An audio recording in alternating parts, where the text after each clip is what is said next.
মাত্র 3 দিনের বৃষ্টিতেই থই থই বাংলা। জলে ডুবে আমন ধানের চারা, মাথায় হাত চাষিদের। কেন এই অবস্থা?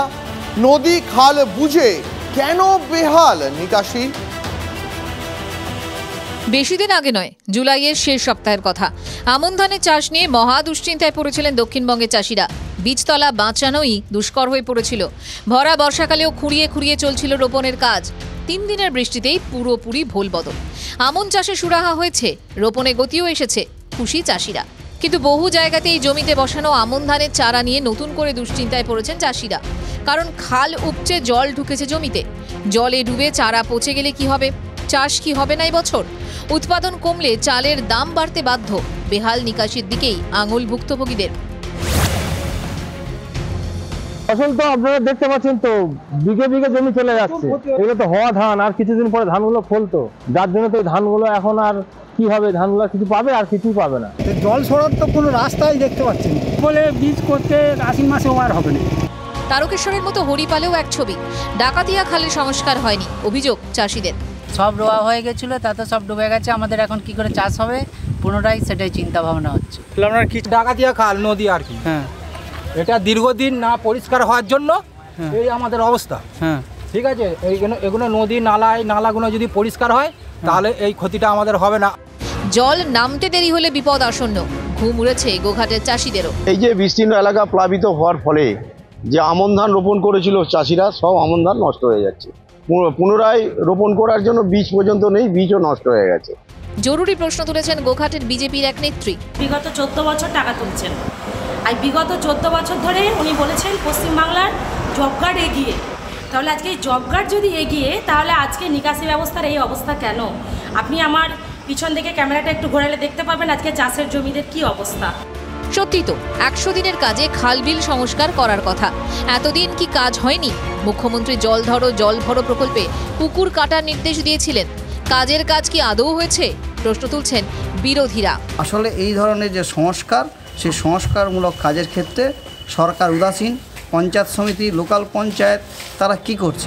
শাসক নেতাদের অবশ্য যুক্তির শেষ নেই। দিন আগে যখন জল ছিল না, চাষাবাদ করতে পারছিল না, তখন জলের প্রয়োজন ছিল, তখন জল ছাড়েনি।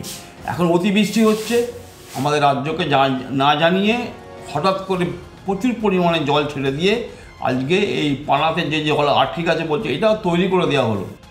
কিন্তু যুক্তিতেই ফাঁকফোকর। বন্যা সতর্কতা জারি করে শুক্রবার রাত থেকে জল ছাড়া শুরু করে ডিভিসি।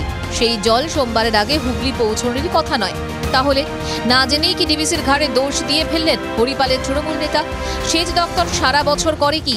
দিন কয়েক আগেও যে খাল বিল নদী একেবারে শুকনো ছিল, সেসব এমন টইটুম্বুর হয়ে গেল কিভাবে? কেন জল বেরোতে পারছে না? আগামী দিনের জন্য জরুরি প্রশ্ন তুলছেন পরিবেশবিদরা। অনাবৃষ্টির পরই অতিবৃষ্টির বিপদ।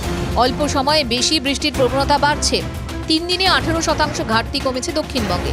জলবায়ু বদলের কথা মাথায় রেখে প্রস্তুতি কোথায়? উত্তর না খুঁজলে ভবিষ্যতে অপেক্ষা করবে আরও বিপর্যয়। শিখবে না বাংলার প্রশাসন?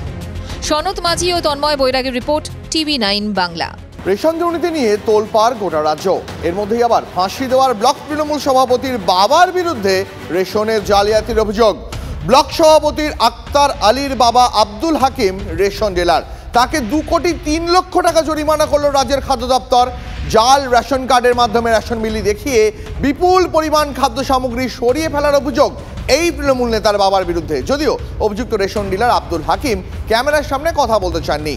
তবে তাঁর ছেলে ফাঁসি দেওয়ার ব্লক তৃণমূল সভাপতির দাবি, বাবা পৃথক ব্যবসা করেন। এই নিয়ে শাসক দলের সঙ্গে কোনো যোগ নেই। রেশনে গড়মিলের জোরে এই বিপুল টাকা জরিমানার নজিরবিহীন। আচ্ছা, এতদিন খাদ্য দপ্তর কি করছিল? প্রশ্ন রেশন ডিলার অ্যাসোসিয়েশনের। ইডি, সিবিআই উত্তরবঙ্গে অভিযুক্তদের বিরুদ্ধেও কড়া ব্যবস্থা নেই দাবি তুলেছেন বিজেপির বিধায়ক শঙ্কর ঘোষ। যদি অন্যায় করে থাকে তাহলে দীর্ঘদিন ডিপার্টমেন্ট এই জিনিসটাকে মেনে নিল কেন? তাদের তো এই যে জিনিসগুলো ধরার জন্য, দেখার জন্য তাদের inspector, sub inspector, CI, district control, sub controller, বিভিন্ন ভিজিলেন্স আছে ডিপার্টমেন্ট। আমি আশা করি যদি এই কাজ আমার ডিলার করেছে কিনা সেটা আমি বলতে পারছি না। যদি করেও থাকে তো ডিলার এতদিন কেন ডিপার্টমেন্ট এই জিনিসটাকে সামনে নিয়ে আসলো না?